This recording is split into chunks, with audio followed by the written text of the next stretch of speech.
AI 資訊 AI 資訊。第一， AI 合法化裁員風波。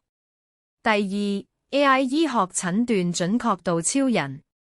第三， AI 教育新趨勢。第四， Google Gemini 新功能預測下一步。第五，控中國 AI 公司竊取制裁美國務。第六，創新業務系列，領先一步的文。第七， Meta 收購 Azure。現代科技日新月異，AI 技術呢個既影響工作又影響生活，大家係咪都有同感？來睇下個個新聞嘅細節啦。